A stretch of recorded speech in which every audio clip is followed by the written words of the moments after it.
Okay, once again, welcome.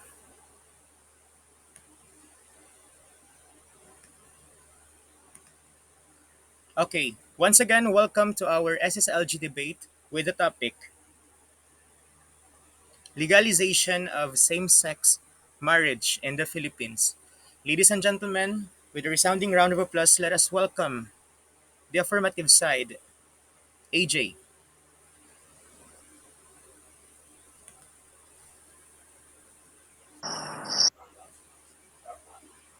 Mastart na sa Yes, Nay. Yes, Nay. Good afternoon, everyone. I stand at the affirmative side of this debate. That means I support legalization of same-sex marriage. Now, I will try to justify my pro side using two initial points. The Philippines does not legally recognize same-sex unions, which leads to my point one. Allowing same-sex marriage would enable gays and lesbians in the Philippines to marry the person they love and would strengthen everyone's rights. From a human rights perspective, broadening civil marriage to couples of the same sex demonstrates respect for the fundamental rights of equality and non-discrimination. Two, legalizing same-sex marriage could contribute to reducing social discrimination against the LGBTQ plus community. It sends a powerful message that all individuals, regardless of their sexual orientation, deserve equal treatment and respect under the law. In conclusion, allowing same-sex marriage in the Philippines is a step towards more unjust and inclusive society, recognizing the love and dignity of all individuals regardless of orientation. Thank you. Okay, thank you very much, AJ, for that opening statement. Now let's proceed to the questioning. Let's have Simon. What's your main question? Okay, thank you, AJ, for that terrific opening statement. My main question is that many faiths hold specific beliefs about marriage, and altering its definition may inadvertently infringe upon the rights of religious communities to practice their beliefs without compromise. How are you, in your own way of, sorry, going to, um, sorry, guys, there's a mental block right now. Um, It's okay. how are you going to answer to this question of mine? Sorry guys, sir, kami na mental block ko subong. Basi pwede mo ma-paraphrase ang imong question to make it more Okay. comprehensible, please. Um, Thank you. Many faiths hold specific beliefs about marriage, and altering its definition may cause infringement upon the rights of religious communities and the way they practice their beliefs. How are we going to compromise this in a way nga both sides maka benefit without much conflict?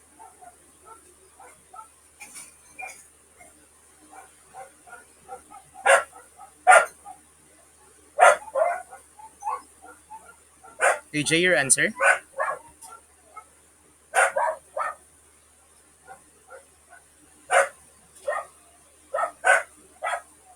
Same-sex would not only enable gays to marry the person they love, but also a way of showing respect for their rights. Wait lang sir, kag sa region nga sir, wait, wait lang. Simon, pwede mo ma-paraphrase or Ang maliwat ang imong question? para Basi medyo nabudlayan ko si AJ sa pag-intindi sorry, sa imong question. AJ? Simon, pwede mo maliwat imong question? Okay, so ihiligay nun ko na lang. Ang many faiths ga hold sa mga specific beliefs about sa marriage. Kung Islam tani, like for example sa aton nga layi, for many centuries na, it's always about a man being married to a woman. If we change this, ano ayhan ang effects sini sa ilang religious beliefs and culture. Like for example, sa Muslim community, it is frowned upon, and like you mentioned earlier, there is a Philippines, it is not allowed yet ang same-sex marriage. So, Okay, AJ, paano tani mga compromise? your answer, AJ?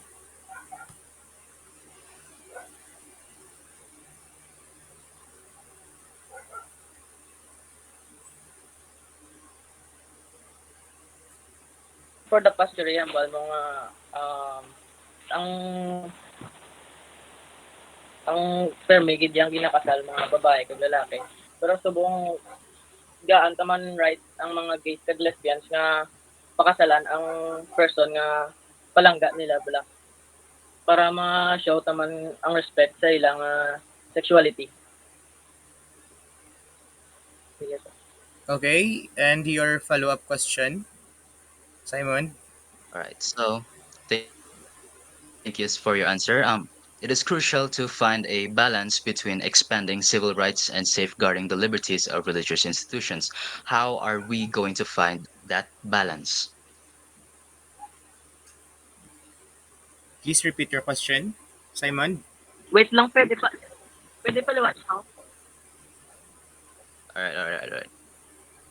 It is crucial to find a balance between expanding civil rights and safeguarding the liberties of religious institutions. How are we going to find that balance?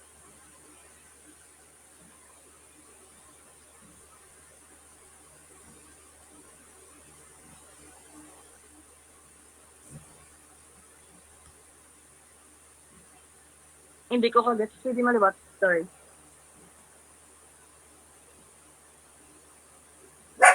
Sig, pwede mo ko na ma-repeat ang imo question and you make it more comprehensible. Okay, so um, need naton makapangita sang balance between sa civil rights and ang liberties sa mga religious institutions like I mentioned earlier, the Muslim religion.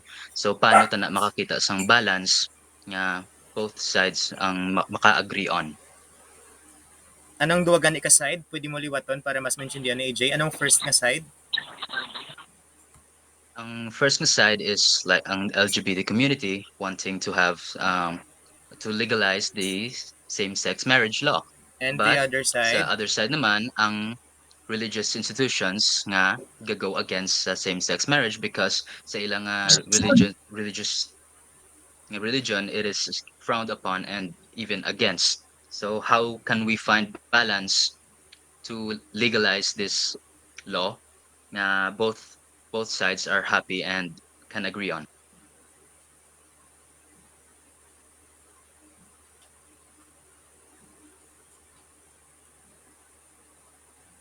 Yung medyo motherhood statement ang imo nga question regarding sa word nga balance between the two. Can you specify kung anong gusto mo gid nga matugmok sa term nga balance? Basi medyo dra na budayan si AJ sa pag-intindi sa imo nga question.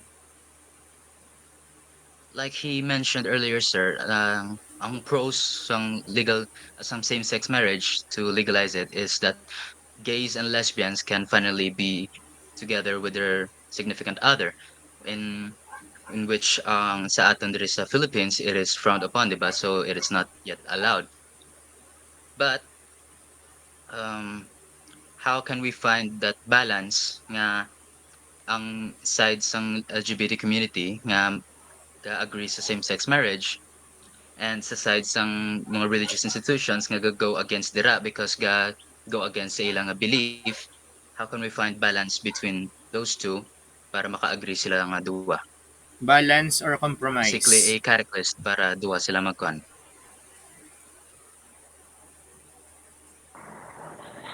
Kumbaga Oh, pahawakan both side, makapangita kita compromise.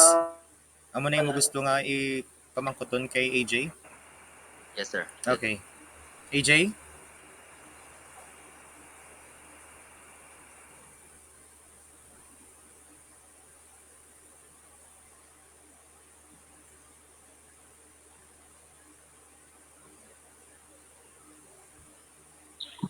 Sir.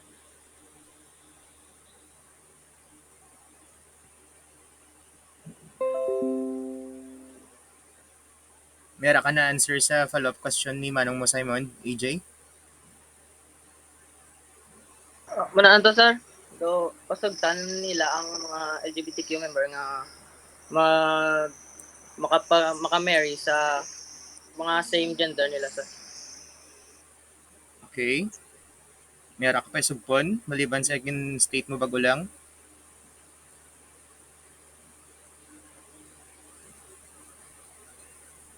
AJ, may supon ka pa, why na? So prayas blaster nga may ara man believes ang mga religions nga ara sa ila pero may ara man believes ang mga LGBTQ nga maka dapat pasag nga mag-marry sa yang same gender blaster. Okay, sige. Thank We you. can solve that problem. Yes. Okay, thank you very much, AJ. So before I continue again, this is a debate between the mentor and the mentee or the protege. No? So AJ was a grade 7 student and Simon is an incoming grade 12 student. So para clear sa tanan. Now let's proceed to the opening statement of the negative side. Let's all welcome Mr. Simon Belguera. Good afternoon, everyone. Today, I stand on the side opposing the legalization of same-sex marriage. First and foremost, I understand that advocating against the legalization of same-sex marriage may raise concerns about equality and human rights. It's crucial to emphasize that my stance is not rooted in discrimination or a desire to deny anyone their fundamental rights. Instead, my concerns revolve around the broader implications of altering the traditional definition of marriage. Marriage as an institution has been deeply ingrained in human history and culture for centuries. It has traditionally been understood as a sacred union between a man and a woman, often associated with religious teachings and societal norms. One concern is the potential impact on religious freedom. Like I mentioned earlier sa question ko kay AJ, many faiths hold specific beliefs about marriage, and altering its definition may inadvertently infringe upon the rights of religious communities to practice their beliefs without compromise. Furthermore, there are concerns about the societal consequences of changing the traditional definition of marriage. Some argue that altering this understanding could lead to a shift in societal values and norms. This isn't to say that societal values shouldn't evolve, but it is essential to consider the potential consequences. Thank you.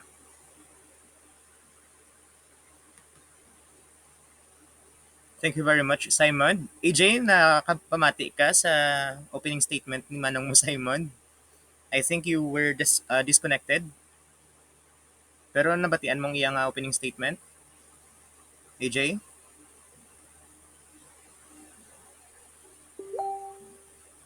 Okay, nag-chat si AJ, nadula ako ng internet nila. Pero, ari subong si AJ sa aton nga platform. Sorry, Ged, for asking. Hindi ako ka-join, sir. Wait. Ari man ang kwan? Ari man ang Raver an nga kwan? Nga account?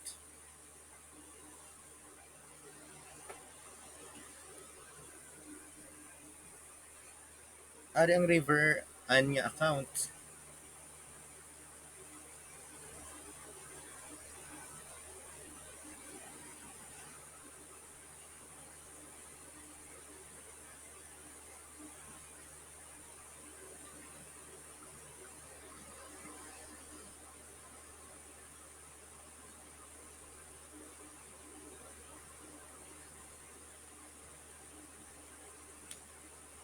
Okay, has left the meeting. Okay, dilan gada. Amo ni siya ang problema sa online. We will be encountering technical difficulties such as this. Sig, more likely you will redo your opening statement para makabatian liwat ni AJK na disconnect siya kagina when you were delivering your opening statement. Okay, sir. Okay, sir.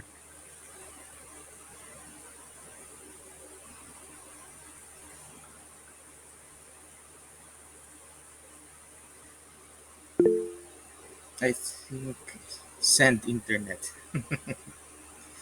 Kamusta kamo people while wait ta ang kwan ang aton nga affirmative side nga makasulod liwat. Kamusta ang gwapa nga si Hana? Suffer sa init. Bagol lang tapos kaon ka kaon nuggets. Grabe, ano na oras ninyo nga ano panyaga na? Na lang, gusto ko lang. Or Hana? nuggets. Hana?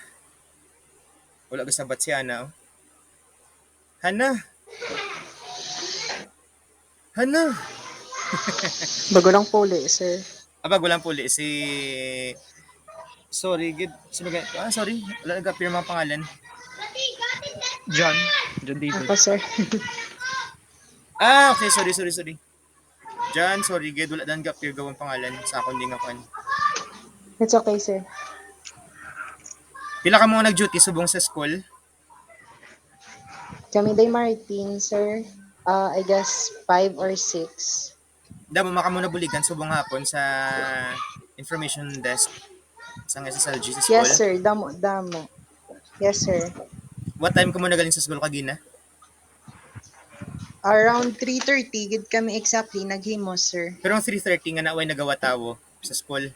Wala nagawa, sir. Mga Okay. ano na lang man, extra nga nabilin bala.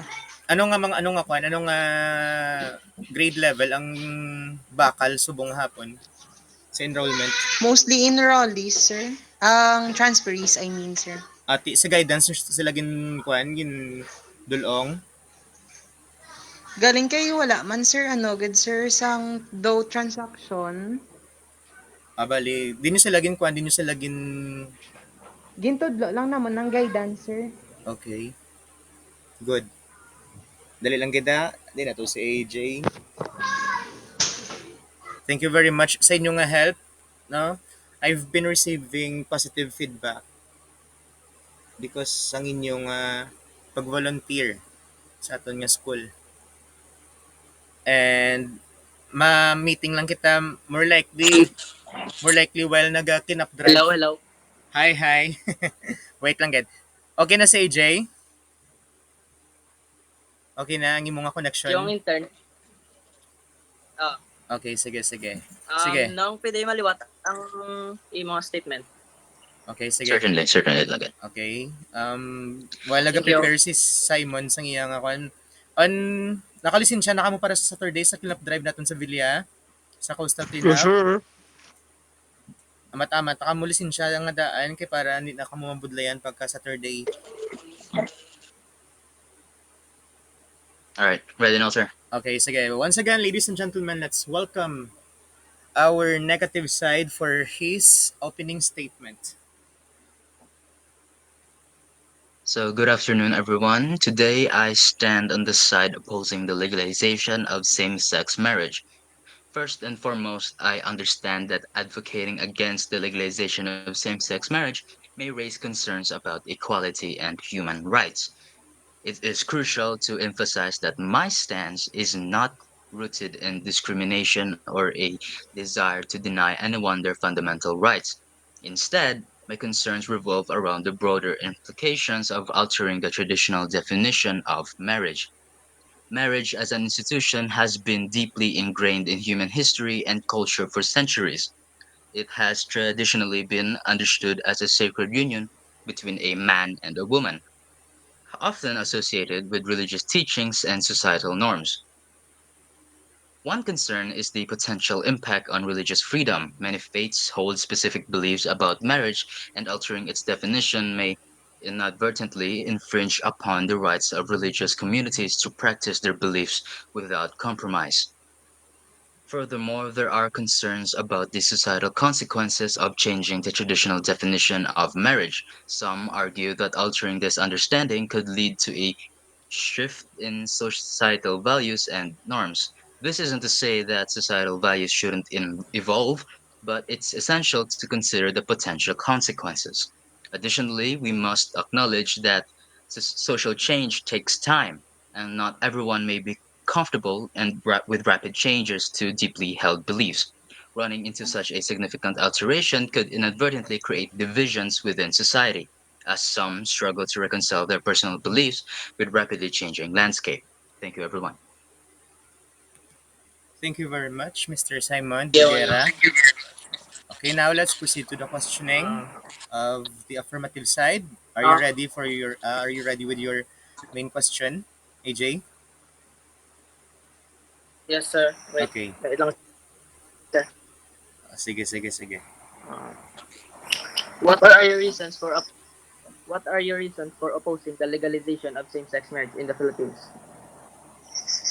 Well, my opposition against the legalization of same-sex marriage isn't really focused on Philippines alone, but rather in the world, because legalization of the same-sex marriage may um, alter the traditional definition of marriage in which is engraved in many religious institutions, because marriage is an institution has been deeply ingrained in human history and culture for centuries, where it has traditionally been about a man being married to a woman. So yes. Thank you lang.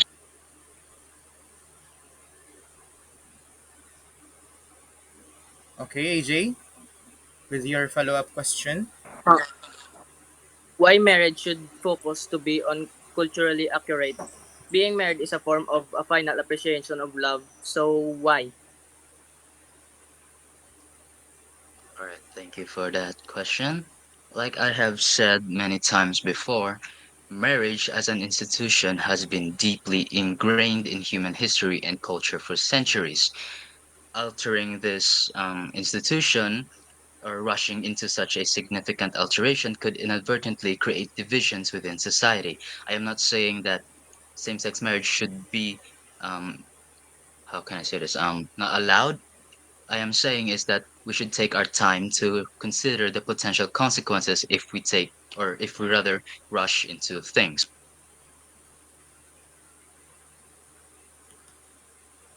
Okay, are you satisfied with the answer of your, hindi ko magkabalo yung opponent, by, ang balo ko na lang guro, by your mentor? AJ, okay na ang sabat ni Yes, Simon? sir. Okay, Yes, sige, sir. sige. Now, now let's listen to the closing statement of the affirmative side. AJ, are you ready? Yes, sir. Um, Legalizing same-sex marriage is a crucial step toward fostering equality and respect for all individuals, regardless of their sexual orientation. Denying couples the right to marry based on their gender perpetuates discrimination and denies them fundamental rights, human rights. By embracing diversity and embracing love in all its forms, we strengthen the foundation of our society and ensure that everyone can pursue happiness and fulfillment. It's time to recognize that love knows no boundaries and that every consenting adult should have the right to marry the person they love. Thank you, sir. Okay, thank you very much, AJ. Now, for your closing statement, Simon. All right, thank you, everyone. In conclusion, my opposition to the legalization of the same-sex marriage is based on concerns regarding religious freedom, potential societal consequences, and the need for a thoughtful, measured approach to social change. That is all, sir. Okay. Okay, guys, ladies and gentlemen, let's give our fellow SSLG officers a resounding round of applause for preparing for this kind of debate. I know nga medyo nakulbaan si AJ, kag kinda on the Sorry, sir. spot. Kinda on the spot. Pero expect ka mo nga we will be doing this kind of debate.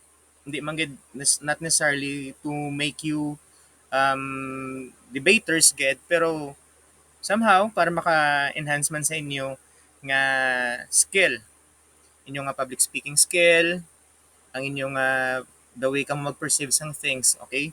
But before I continue with my words, let's listen to the words of advice na lang, Anay. No, words of advice sang ini siya amo gini siyang legit nga makahatag sang tips kag advice man sa inyo kay siya legit gid siya nga debater.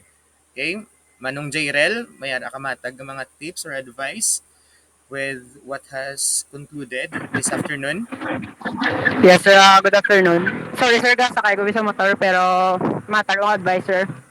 Especially that I was lately informed that this is between grade 7 and grade 12. So I can clearly see the, of course, the disadvantage of a grade 7 student because this is your first time. Um, what's the name of the grade 7 again, sir? Si AJ kag si Simon. AJ? AJ, sir.